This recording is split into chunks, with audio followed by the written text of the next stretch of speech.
Shalom, selamat pagi. Pembacaan Alkitab kita pada pagi hari ini terambil dari 2 Tawari 13.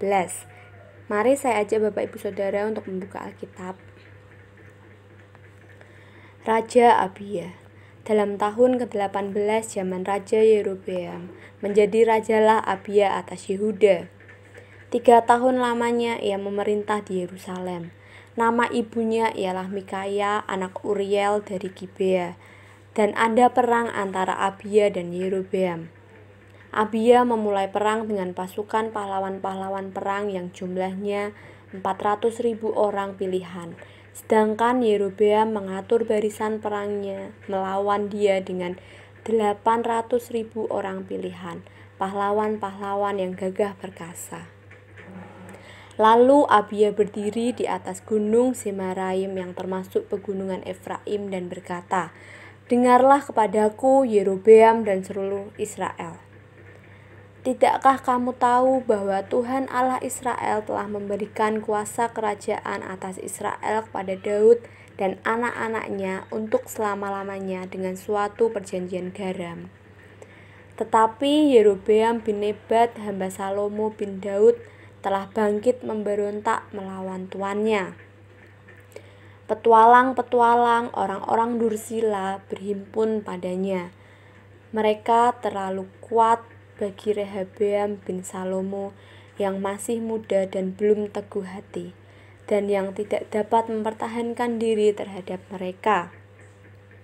Tentu kamu menyangka bahwa kamu dapat mempertahankan diri terhadap kerajaan Tuhan yang dipegang keturunan Daud, karena jumlah kamu besar dan karena pada kamu ada anak lembu emas yang dibuat Yerobeam untuk kamu menjadi Allah. Bukankah kamu telah menyingkirkan imam-imam Tuhan, anak-anak Harun itu, dan orang-orang Lewi, lalu mengangkat imam-imam menurut kebiasaan bangsa-bangsa negeri-negeri lain, sehingga setiap orang yang datang untuk ditabiskan dengan seekor lembu jantan muda dan 7 ekor domba jantan dijadikan imam untuk sesuatu yang bukan Allah. Tetapi kami ini, Tuhanlah Allah kami, dan kami tidak meninggalkannya, dan anak-anak Harunlah yang melayani Tuhan sebagai imam, sedang orang Lewi menunaikan tugasnya, yakni setiap pagi dan setiap petang mereka membakar bagi Tuhan korban bakaran dan ukupan dari wangi-wangian, menyusun roti sajian di atas meja yang tahir, dan mengatur kandil emas dengan pelita-pelitanya untuk dinyalakan setiap petang. Karena kamilah yang memelihara kewajiban kami terhadap Tuhan Allah kami, tetapi kamulah yang meninggalkannya. Lihatlah, pada pihak kami Allah yang memimpin, sedang imam-imamnya siap meniup tanda serangan terhadap kamu dengan nafiri isyarat-isyarat. Hai orang Israel, jangan kamu berperang melawan Tuhan, Allah nenek moyangmu, karena kamu tidak akan beruntung." Tetapi Yerobeam mengirim suatu pasukan penghadang yang harus membuat gerakan keliling supaya sampai di belakang mereka, sehingga induk pasukannya berada di depan Yehuda dan pasukan-pasukan penghadang di belakang mereka.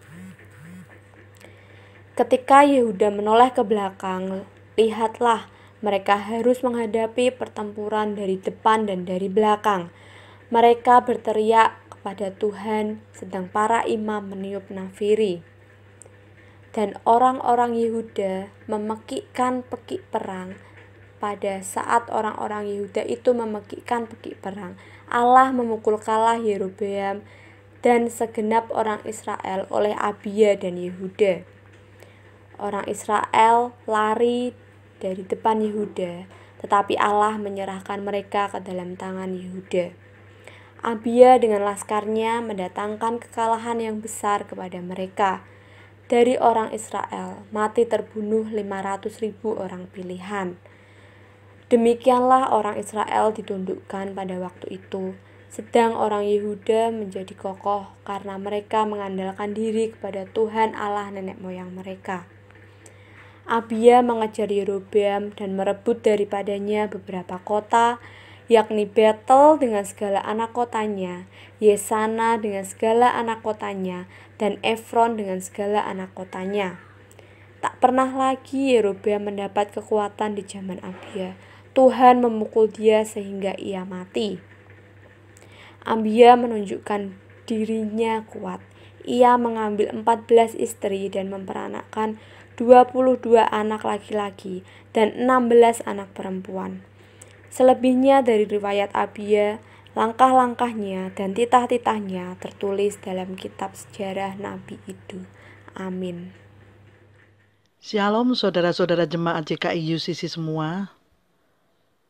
Mengucap syukur sama Tuhan ya, kita pagi hari ini masih bisa ibadah. Saya mengajak saudara-saudara semua untuk kita sama-sama sehati. Kita mau berdoa minta pimpinan Tuhan supaya ibadah kita pagi ini bisa berjalan dengan baik. Ayo kita berdoa. Kembali kami mengucap syukur Tuhan, selamat pagi Tuhan Yesus. Terima kasih untuk segala kebaikan Tuhan kepada kami hingga hari ini. Sehingga kami masih bisa mengikuti ibadah kami di pagi hari ini. Glory Yesus, terima kasih Tuhan. Kami mengucap syukur untuk segala kesehatan yang boleh kami alami hingga hari ini Tuhan.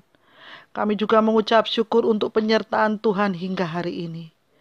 Dan kami juga mengucap syukur untuk setiap musim yang boleh kami lalui bersama Engkau Tuhan. Saatnya untuk kami ibadah pagi hari ini Tuhan. Kami mohon dengan segala kerendahan hati. Kiranya Engkau mau hadir di tengah-tengah dalam ibadah ini. Terima kasih Tuhan, kami mengucap syukur. Kami bangga memiliki Allah seperti-Mu, Allah yang baik dahulu sekarang sampai selama-lamanya. Di dalam nama Tuhan Yesus, terpujilah nama-Mu kekal selama-lamanya. Amin. Ayo, untuk yang tahu lagu ini sebagai rasa syukur kita, saya mengajak saudara-saudara semua untuk sama-sama nyanyi lagu ini ya.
glory of the Lord, a great high priest whose name is love. My life is written on his heart, majestic is our God.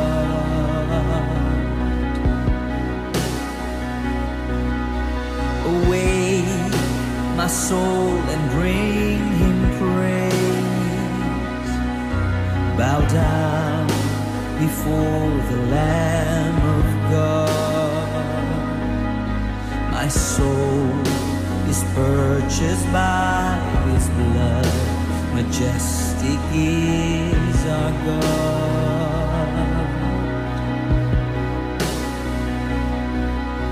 To you our hearts are open wide, and no one here can hide from your great love.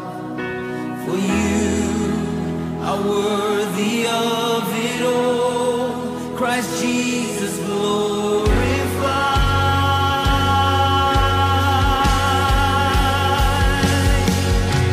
Because our sinless Savior died and he rose from the dead, my sinful soul is free. By grace and grace alone I'm saved. Christ Jesus paid it all. Christ Jesus paid it all.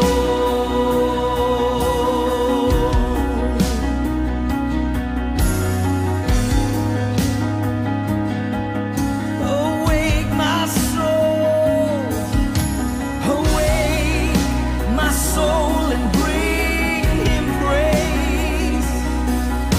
Bow down before the Lamb of God.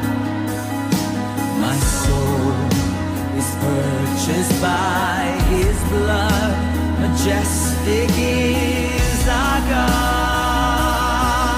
Oh, to you our hearts are open wide, and no one here can hide from your great love.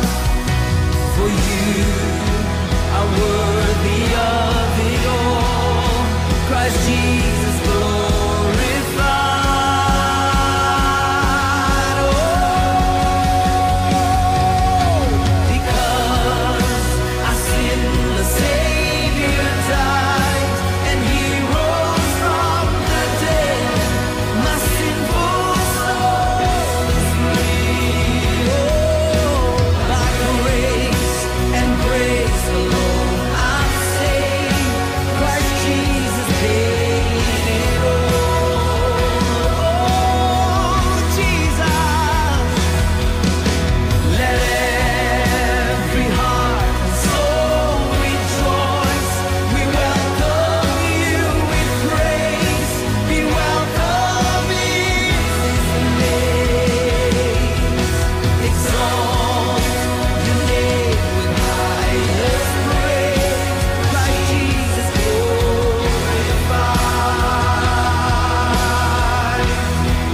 Christ Jesus glorified.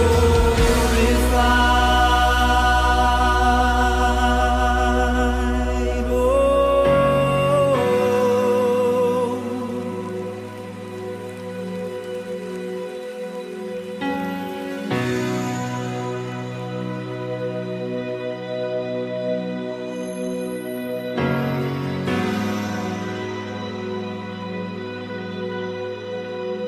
To God be all the glory.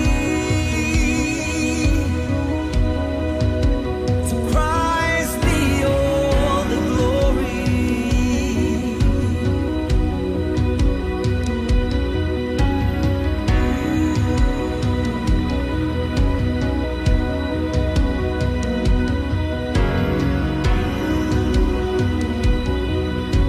To you alone, oh God.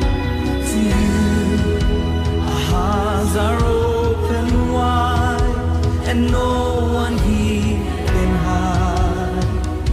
from your great love.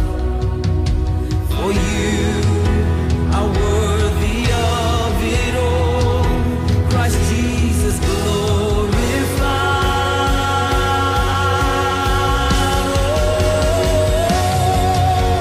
Because our sin the Savior died, and He rose from the dead. My sinful soul is free. By grace and grace alone I'm saved. Christ Jesus paid it all. Thank you, Jesus. Let every heart and soul rejoice. We welcome you with praise. We welcome in His place. Exalt your name with highest praise. Christ Jesus glorified. Oh, Christ Jesus glorified.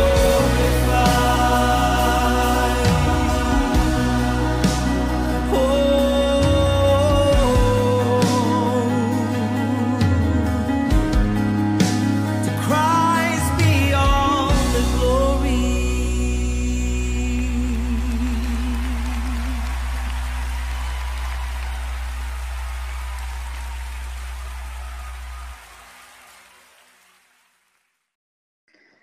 Shalom saudara-saudara yang terkasih di dalam Tuhan.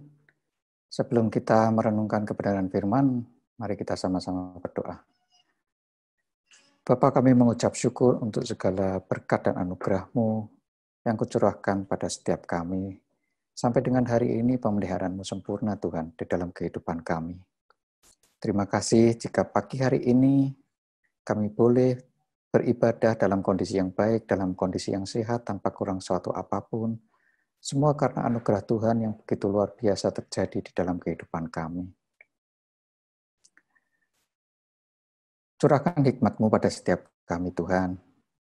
Jika kami mendengarkan kebenaran firman yang sebentar lagi akan kami dengar, kiranya Roh Kudus mengajar setiap kami.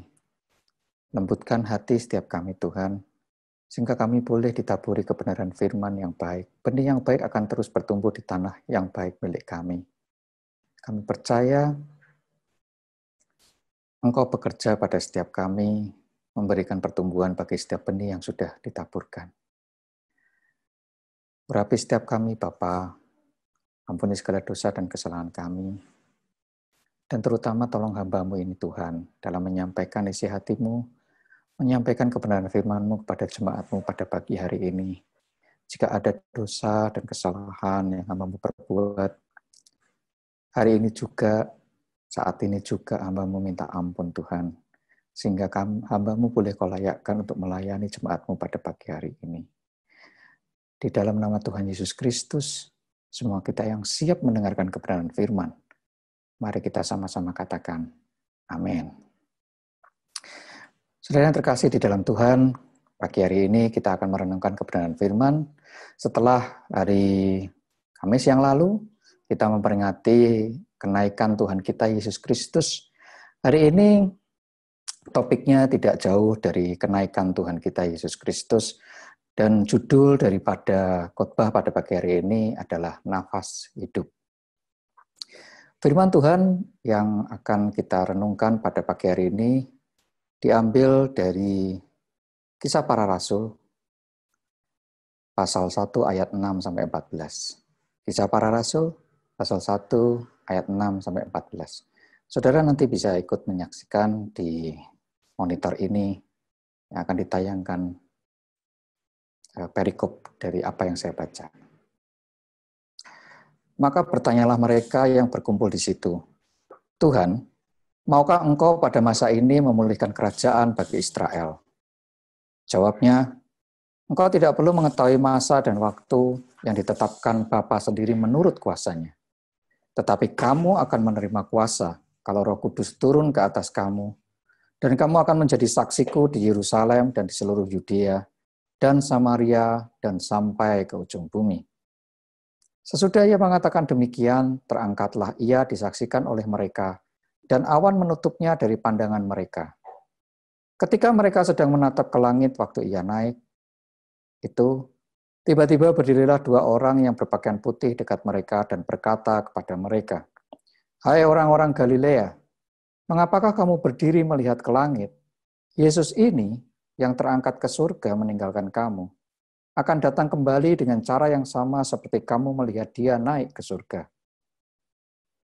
Maka kembalilah rasul-rasul itu ke Yerusalem dari bukit yang disebut Bukit Zaitun, yang hanya seperjalanan Sabat jauhnya dari Yerusalem.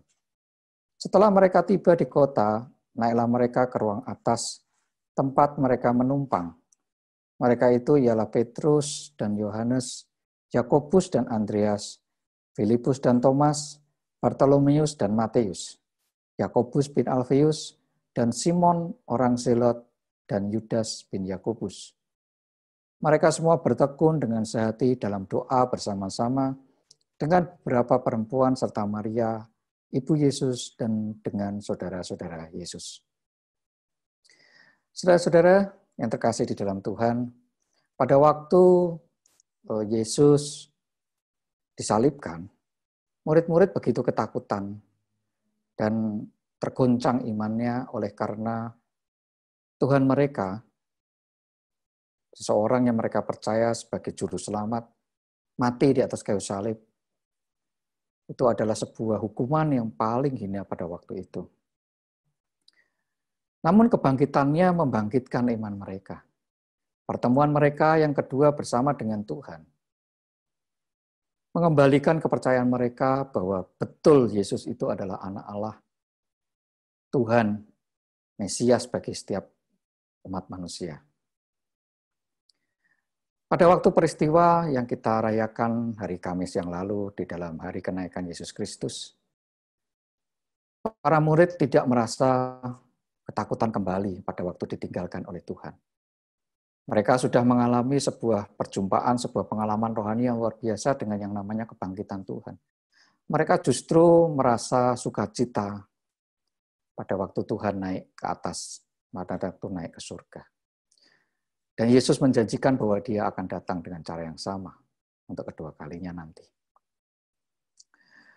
Di akhir perikop, para murid pada waktu ditinggalkan oleh Tuhan dan sebelum memulai pelayanannya, karena Yesus berkata bahwa mereka harus tunggu dulu, diam dulu, sampai nanti mereka akan dipakai untuk menjadi saksinya, yaitu pada waktu mereka menerima kuasa, yaitu pada waktu hari Pentakosta, curahnya Roh Kudus ke dalam hidup para rasul. Yesus meminta mereka untuk menunggu sampai mereka diberi kuasa untuk menjadi saksi. Pada waktu mereka menunggu itu, yang mereka lakukan di dalam perikop yang terakhir, di dalam ayatnya yang ke-14, mereka semua bertekun dengan sehati dalam doa bersama-sama. Mereka merasa dan mereka yakini bahwa doa itu sanggup memberikan kekuatan di dalam hati setiap mereka. Doa itu merupakan sarana dan alat yang dipakai oleh murid-murid Tuhan untuk berdialog, untuk bertemu dengan Tuhan. Tidak secara fisik, tetapi di dalam roh. Satu-satunya jalan, satu-satunya cara mereka bertemu dengan Yesus adalah melalui doa. Itulah kenapa doa disebut sebagai nafas hidup orang Kristen. Kita mungkin bisa begitu sibuk dengan urusan-urusan dunia kita. Kita bisa sibuk dengan masalah-masalah kita. Kita bisa sibuk dengan pekerjaan kita. Kita bisa sibuk dengan urusan rumah tangga. Kita bisa sibuk dengan apapun itu. Bahkan kita bisa sibuk dengan anak-anak kita. Dan kita melupakan jam doa kita kepada Tuhan. Hal itu yang akan menyebabkan hati kita kering. Karena persekutuan dengan Tuhan, cangkok yang Yesus adalah batangnya dan kita adalah carangnya, ranting-rantingnya. Itulah yang menumbuhkan kehidupan. Pada waktu ranting ini terputus dari batangnya, maka di situ tidak akan lagi ada aliran-aliran kehidupan.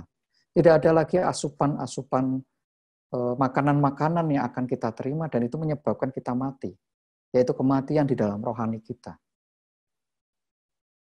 Cara untuk kita bisa mencangkokkan dan berhubungan dengan Tuhan, ranting dengan cabang ini, cuma satu, yaitu melalui dengan namanya doa. Makanya nafas hidup orang percaya itu adalah doa. Memang secara jasmani nafas hidup kita membutuhkan oksigen. Tetapi roh kita itu membutuhkan doa, membutuhkan hubungan intim dengan Tuhan yang dijalin secara kontinu, secara terus-menerus melalui doa. Murid-murid tahu pada waktu mereka ditinggalkan Tuhan, cuman ini jalan mereka. Dan di dalam doa yang korporat, di dalam doa yang bersama-sama, mereka semakin mendapatkan kekuatan. Jadi jika di antara saudara yang saat ini mengalami berbeban berat dan merasa sendirian, seolah-olah bahwa doa saudara begitu berat untuk dinaikkan. Saudara bisa bergabung di dalam gereja, dalam komunitas orang-orang percaya, persekutuan, untuk kita bisa berdoa bersama-sama. Itu akan menguatkan dan akan menularkan satu dengan yang lain. Karena yang namanya spirit, kuasa itu, yang namanya sebuah yang namanya sebuah hubungan, perasaan, itu bisa ditularkan pada waktu kita bertemu dengan sesama rekan kita. Saya ambil contoh begini, ilustrasinya. Pada waktu kita merasa kesepian, merasa sedih, saya ambil contoh kesepian dulu deh. Pada waktu kita merasa kesepian, dan kita sendirian, kita akan terus ditekan oleh yang namanya kesepian itu dan tidak bisa keluar dari sana. Tetapi pada waktu kita mengundang teman-teman untuk hadir di rumah kita akan tertular oleh yang namanya sebuah rasa rame, rasa yang bahwa kita tidak sendirian. Demikian halnya pada waktu kita mengalami kesedihan. Pada waktu kita sendirian atau kita justru berkumpul dengan sesama orang-orang yang sedih, kita tidak akan mendapatkan kekuatan di situ. Dan kita akan bahkan akan lebih terpuruk lagi di dalam kesedihan-kesedihan itu. Tetapi kalau kita berkumpul dengan orang-orang yang benar, orang-orang yang bijak, orang-orang percaya di dalam Tuhan, yaitu orang-orang yang ada di dalam gereja, saudara akan mendapatkan kekuatan, saudara akan mendapatkan sukacita, saudara akan mendapatkan damai sejahtera di situ. Jadi yang namanya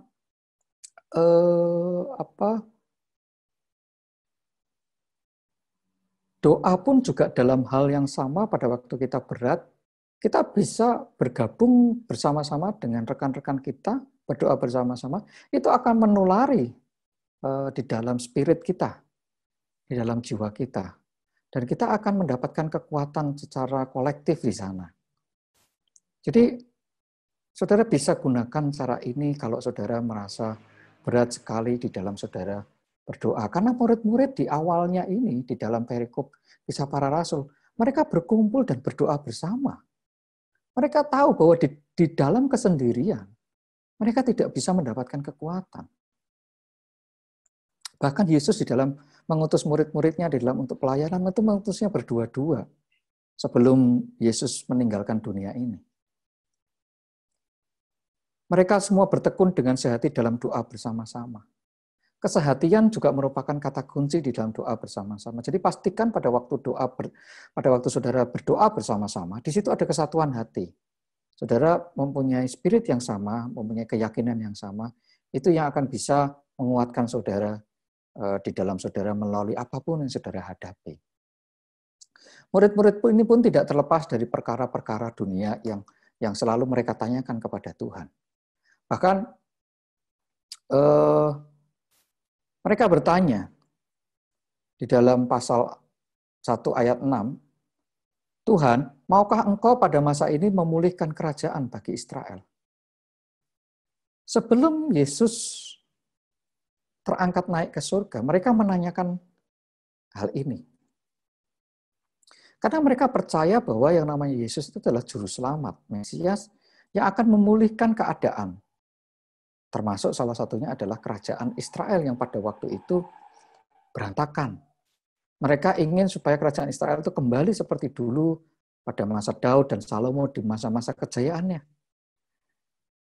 Mereka lupa bahwa Yesus itu mengerjakan sesuatu yang bersifat kekal. Mereka lupa bahwa Yesus itu bicara tentang yang namanya kehidupan yang baru. Kehidupan bersama-sama dengan Dia, bukan kehidupan di dunia. Yang mereka pikirkan adalah kerajaan Israel di dunia ini. Yang Yesus pikirkan adalah kerajaan Allah waktu Yesus memerintah di bumi yang baru, di langit yang baru. Disitulah sebetulnya murid-murid akan diajak masuk di dalam kerajaannya. Demikian juga saudara dan saya sebagai orang-orang yang percaya, kita akan sama-sama berada di dalam kerajaan Allah nanti. Jadi ada perbedaan persepsi yang cukup tajam dan Yesus meluruskan itu. Bahwa jangan pikirkan perkara-perkara dunia, karena itu tidak penting dan itu hanya bersifat sementara. Pikirkanlah kehidupan setelah kematian. Pikirkanlah kehidupan yang kekal. Karena itu tidak ada jangka waktunya, tidak ada masanya. Kehidupan di dunia itu sementara, saudara. Nggak lama. Hampir tidak ada sekarang orang yang berumur lebih dari 80 tahun. Sangat jarang sekali, sedikit. Nggak ada bahkan yang lebih dari 100 tahun. Kalau ada cuma 1-2 dari antara jutaan orang. Itulah yang membuat bahwa kita tidak perlu terlalu terpikat dan terikat dengan apapun yang ada di dunia. Justru maknai di dalam kebenaran firman ini bahwa kita harus memikirkan perkara-perkara yang di atas. Itulah kenapa bahwa Yesus selalu mengatakan, carilah dahulu kerajaan Allah dan kebenarannya.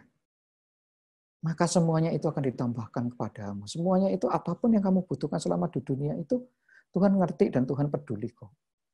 Dia juga berjanji tentang itu. Tetapi jangan berpikir ke situ dulu. Pikirkanlah perkara-perkara yang di atas. Pikirkanlah perkara-perkara yang kekal. Pikirkanlah keselamatan. Pikirkanlah pemberitaan Injil. Menjadi saksi Kristus. Jadi pada waktu kita hidup di dalam kebenaran, otomatis kita menjadi saksi Kristus, di mana setiap orang akan melihat Kristus yang ada di dalam diri kita. Itulah makna yang pesan kepada Yesus bahwa itu semua akan bisa terjadi dan akan semakin kita hidupi pada waktu kita memiliki yang namanya hubungan baik, hubungan intim, berupa doa yang menjadi nafas hidup kita.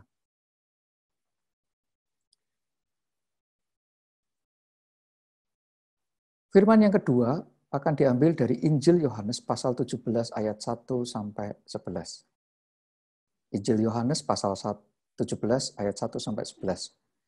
Demikianlah kata Yesus, lalu ia menengadah ke langit dan berkata, Bapa, telah tiba saatnya permuliakanlah anakmu supaya anakmu mempermuliakan engkau. Sama seperti engkau telah memberikan kepadanya kuasa atas segala yang hidup, demikian pula ia akan memberikan hidup yang kekal kepada semua yang telah engkau berikan kepadanya. Inilah hidup yang kekal itu, yaitu bahwa mereka mengenal engkau, satu-satunya Allah yang benar, dan mengenal Yesus Kristus yang telah engkau utus. Aku telah mempermuliakan engkau di bumi dengan jalan menyelesaikan pekerjaan yang engkau berikan kepadaku untuk melakukannya. Oleh sebab itu ya Bapa, permuliakanlah aku padamu sendiri dengan kemuliaan yang kumiliki di hadiratmu sebelum dunia ada. Aku telah menyatakan namamu kepada semua orang yang engkau berikan kepadaku dari dunia. Mereka itu milikmu dan engkau telah memberikan mereka kepadaku dan mereka telah menuruti firman-Mu. Sekarang mereka tahu bahwa semua yang engkau berikan kepadaku itu berasal daripadamu. Sebab segala firman yang engkau sampaikan kepadaku telah kusampaikan kepada mereka, dan mereka telah menerimanya. Mereka tahu benar-benar bahwa aku datang daripadamu, dan mereka percaya bahwa engkaulah yang telah mengutus aku. Aku berdoa untuk mereka, bukan untuk dunia aku berdoa, tetapi untuk mereka yang telah engkau berikan kepadaku, sebab mereka adalah milikmu. Dan segala milikku adalah milikmu, dan milikmu adalah milikku. Dan aku telah dipermuliakan di dalam mereka. Dan aku tidak ada lagi di dalam dunia, tetapi mereka masih ada di dalam dunia. Dan aku datang kepadamu, ya Bapa yang kudus, Peliharalah mereka dalam nama-Mu, yaitu nama-Mu yang telah Engkau berikan kepadaku, supaya mereka menjadi satu, sama seperti kita. Saudara yang terkasih, Yesus berdoa untuk hubungan dia secara pribadi dengan Bapa di surga. Yang kedua, Yesus juga berdoa untuk hubungan dia dengan Bapa dan hubungan dia dengan murid-muridnya. Yesus meminta kepada Bapa di surga supaya Bapa juga akan menjaga murid-muridnya pada waktu Yesus sudah terangkat naik ke surga dan tidak tinggal bersama-sama dengan mereka. Yesus meminta supaya mereka diberikan perlindungan yang sempurna, diproteksi, diberkati, disertai.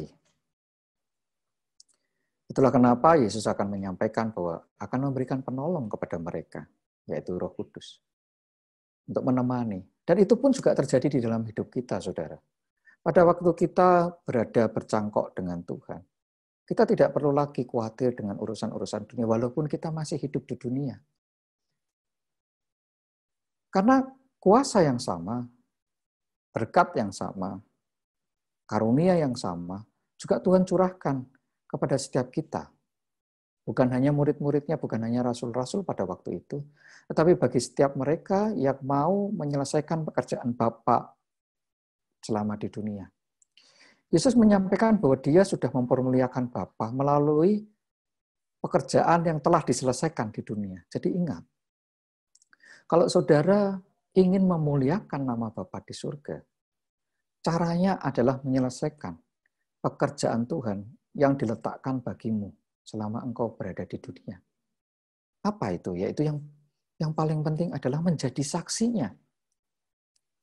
Menjadi saksi bahwa saudara adalah anak Allah. Menjadi saksi bahwa saudara menghidupi nilai-nilai kerajaan Allah. Menjadi saksi bahwa saudara menghidupi kebenaran-kebenaran firman. Inilah yang akan menjadi tanda bahwa kerajaan Allah itu ada di dalam diri saudara. Walaupun tidak ada dan tidak hadir saat ini. Tetapi saudara merepresentasikan kerajaan Allah itu nanti. Bahwa orang merasakan damai sejahtera pada waktu bersama dengan saudara, orang merasakan sukacita, kemurahan selalu tercurah dan saudara selalu berikan kasih, saudara tidak pernah habis, penghiburan, kekuatan, dan buah-buah Roh Kudus yang lain yang tercurah di dalam hidupmu untuk kepada setiap orang.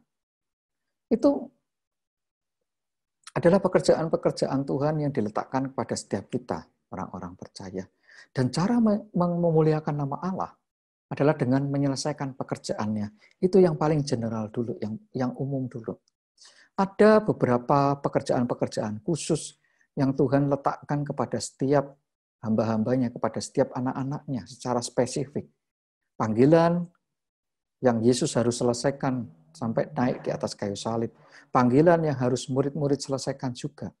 Dan juga ada di antara saudara juga yang mendapatkan panggilan-panggilan yang serupa. Mungkin saudara terpanggil untuk melayani di bidang musik. Mungkin saudara terpanggil untuk melayani di bidang suara. Mungkin saudara terpanggil untuk melayani di bidang konseling. Atau apapun yang merupakan itu adalah pekerjaan-pekerjaan Yesus selama di dunia.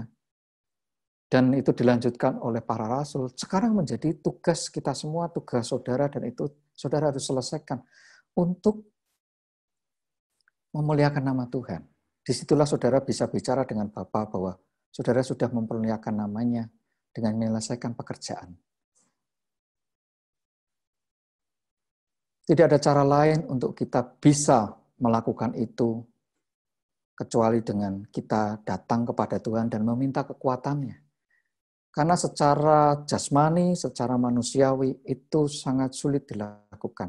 Tetapi jika saudara dipenuhi dengan kuasa dari Tuhan dan Roh Kudus itu ada di dalam hatimu, engkau akan memiliki hati yang gembira melakukan semuanya itu dengan sukarela. Engkau akan memberi dan terus memberi tanpa meminta balasan karena saudara percaya bahwa kasih Kristus memang harus dinyatakan. Apapun bentuk pemberian itu, mungkin adalah perhatian, tenaga, bantuan, apapun yang saudara punyai, itu adalah wujud dari saudara berbagi, wujud bagi saudara mengasihi sesamamu manusia. Dan banyak hal yang saudara bisa lakukan sesuai dengan panggilanmu di dalam Tuhan. Jangan pernah sia-siakan waktu ini, saudara. Karena inilah waktunya kita mempermuliakan nama Allah di bumi.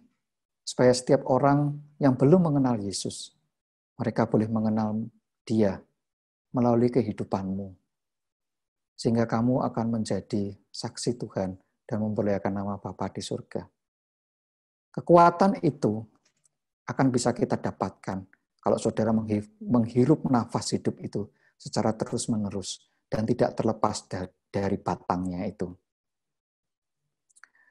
Dan jika kita mengalami kesesakan di dalam kita melakukan itu semua, mengalami hambatan, kesedihan, kekurangan, atau apapun yang membuat kita terkurang semangatnya, tenaganya habis, kesedihan, ketakutan, penderitaan, kekurangan, dan sebagainya, saudara cukup datang kepada Tuhan dengan merendahkan diri dan meminta itu semua, dan Tuhan akan memberikan kekuatan kepadamu. 1 Petrus pasal 5 ayat 6-11 katakan begini. Karena itu rendahkanlah dirimu di bawah tangan Tuhan yang kuat, supaya kamu ditinggikannya pada waktunya. Serahkanlah segala kekhawatiranmu kepadanya, sebab Ia yang memelihara kamu. Sadarlah dan berjaga-jagalah. Lawanmu si iblis berjalan keliling sama seperti singa yang mengaum-ngaum dan mencari orang yang dapat ditelannya.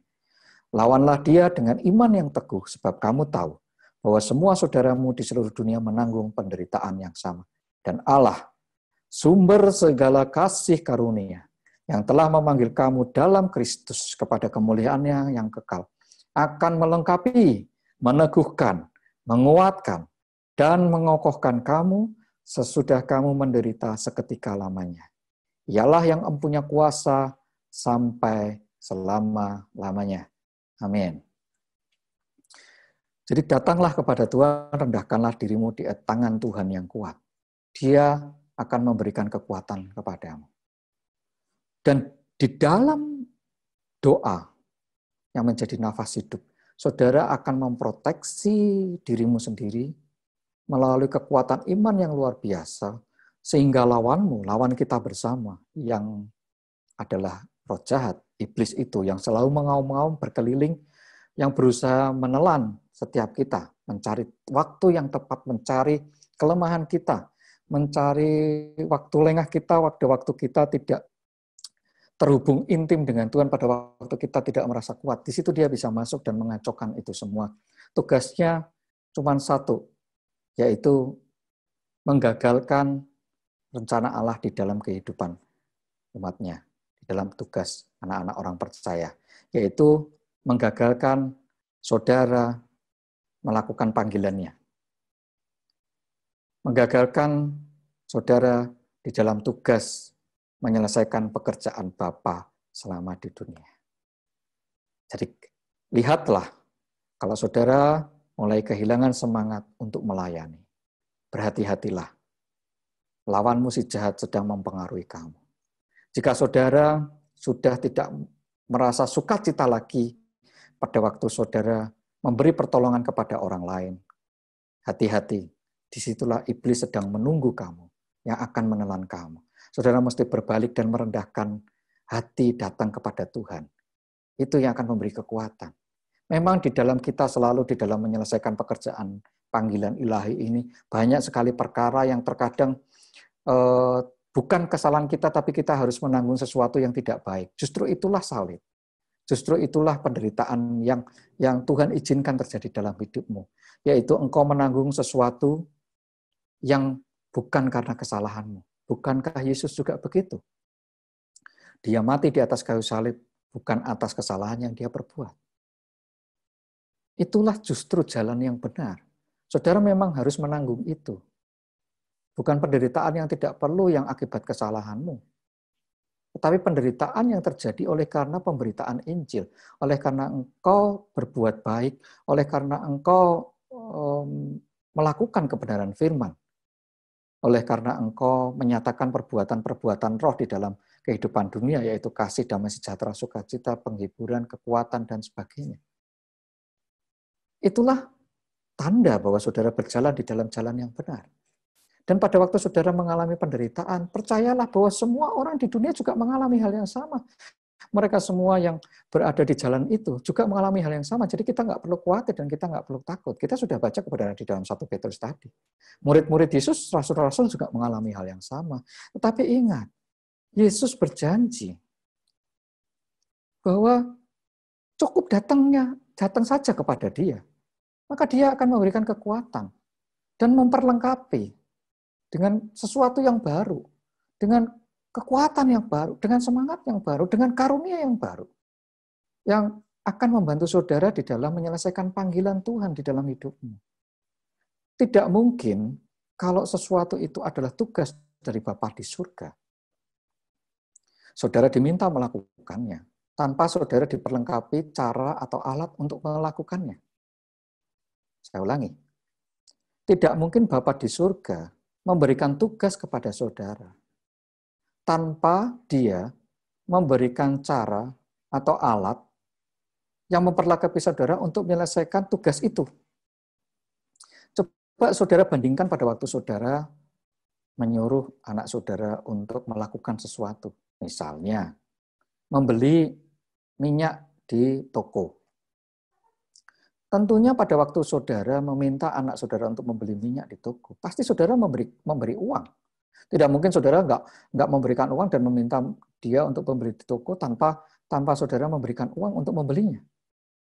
Atau saudara meminta bahwa anak saudara untuk sekolah supaya dia bisa menyelesaikan tugasnya dan bisa menyelesaikan hidupnya selama di dunia dengan baik dan menjadi orang yang berhasil untuk kemuliaan nama Tuhan.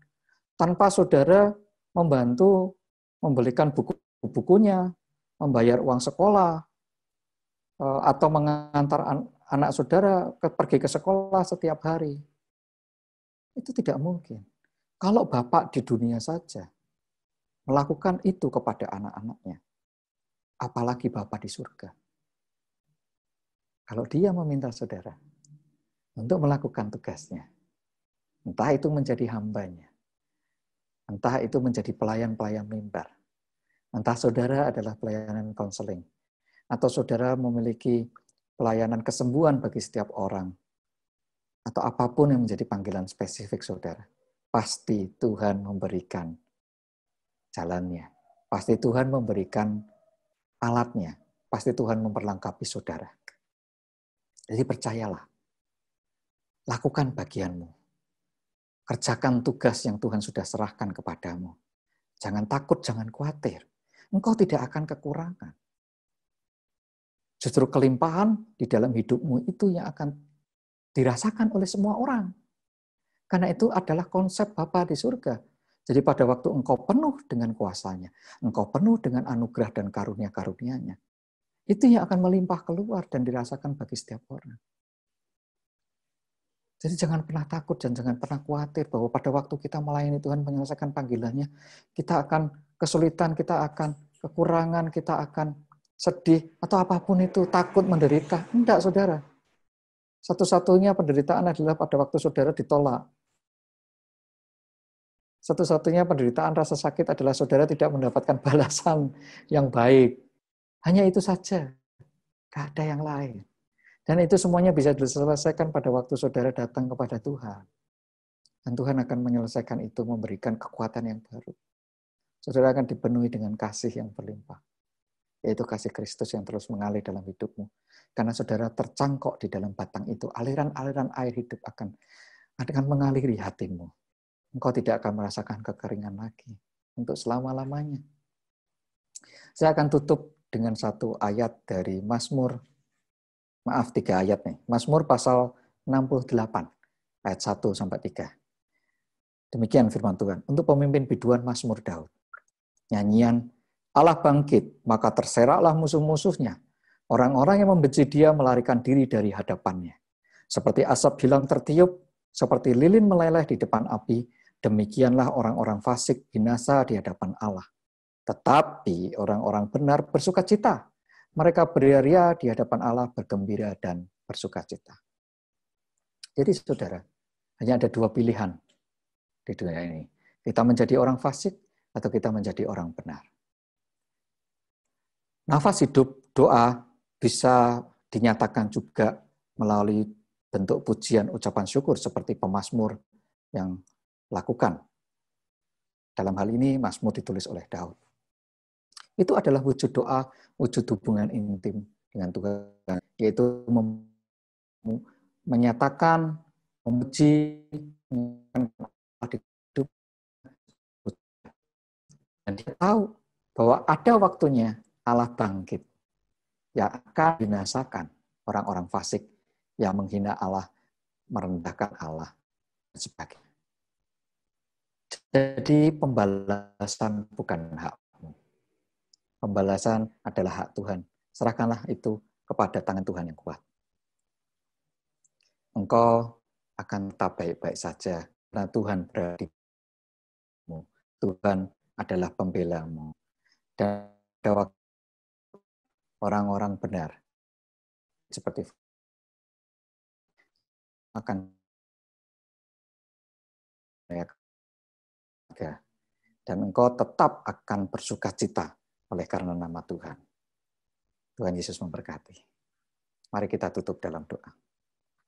Puji syukur Tuhan, pagi hari ini kami boleh mendengar kebenaran firman-Mu. Ajari kami untuk mengerti rencana-Mu Bapa. Ajari kami untuk mengerti panggilan-Mu di dalam kehidupan kami.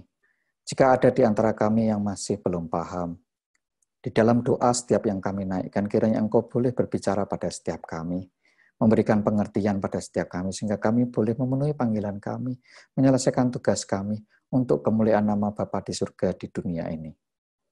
Terima kasih Tuhan untuk segala anugerah dan kebaikan-Mu. Dalam nama Tuhan Yesus Kristus kami berdoa. Amin.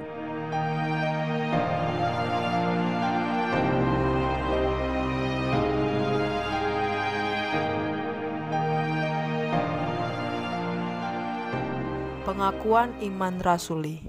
Aku percaya kepada Allah, Bapa yang Maha Kuasa, Khalik langit dan bumi, dan kepada Yesus Kristus anaknya yang tunggal Tuhan kita, yang dikandung daripada Roh Kudus, lahir dari anak darah Maria, yang menderita sengsara di bawah pemerintahan Pontius Pilatus, disalibkan, mati dan dikuburkan, turun ke dalam kerajaan maut. Pada hari yang ketiga, bangkit pula dari antara orang mati, naik ke surga, duduk di sebelah kanan Allah, Bapa yang Maha Kuasa. Dan dari sana ia akan datang untuk menghakimi orang hidup dan yang mati. Aku percaya kepada Roh Kudus, gereja yang kudus dan am, persekutuan orang kudus, pengampunan dosa, kebangkitan orang mati, dan hidup yang kekal. Saudara yang terkasih di dalam Tuhan, sekarang tiba waktunya untuk kita melanjutkan aktivitas kita dan mengakhiri ibadah pada hari Minggu ini. Mari kita kembali berdoa dan meminta berkat Tuhan tercurah di dalam setiap kehidupan kita. Kembali kami datang kepadamu Tuhan dalam ucapan syukur dan terima kasih yang tiada habisnya. Sebentar lagi kami akan melanjutkan aktivitas kami Bapa.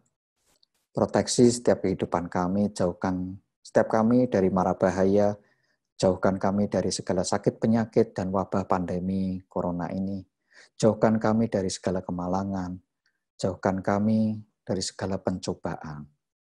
Lindungi setiap kami ya Tuhan, tutup bungkus dalam kuasa darah Tuhan yang kudus. Sehingga kami boleh selalu berjalan di dalam kebenaran firman-Mu. Roh Kudus menolong, menyertai kami selalu dan mengingatkan kami di saat kami lemah, di saat kami susah, memberikan penghiburan. Dan jika ada di antara kami yang esok hari akan kembali kepada aktivitas di dalam pekerjaan usaha, kiranya Engkau menyertai karena kami tahu di saat ada tangan-Mu yang menyertai, maka apapun juga yang kami lakukan pasti berhasil. Terima kasih Bapa, dan sebentar lagi kami meminta berkat-Mu turun atas setiap kami. Saudara yang terkasih di dalam Tuhan, angkat kedua tanganmu dan terimalah berkat Tuhan. Tuhan memberkati engkau dan melindungi engkau. Tuhan menyinari engkau dengan wajah-Nya dan memberi engkau kasih karunia. Tuhan menghadapkan wajah-Nya kepadamu dan memberi engkau damai sejahtera. Pulanglah dalam damai sejahtera Tuhan. Tuhan Yesus besertamu sekarang sampai selama-lamanya. sampai dia datang yang kedua kalinya. Hanya di dalam dan demi nama Tuhan Yesus Kristus, semua kita yang percaya dan diberkati. Sama-sama katakan, amin. Selamat pagi, teman-teman semua, saudara-saudara rumah. Selamat hari Minggu, Tuhan Yesus memberkati. Shalom.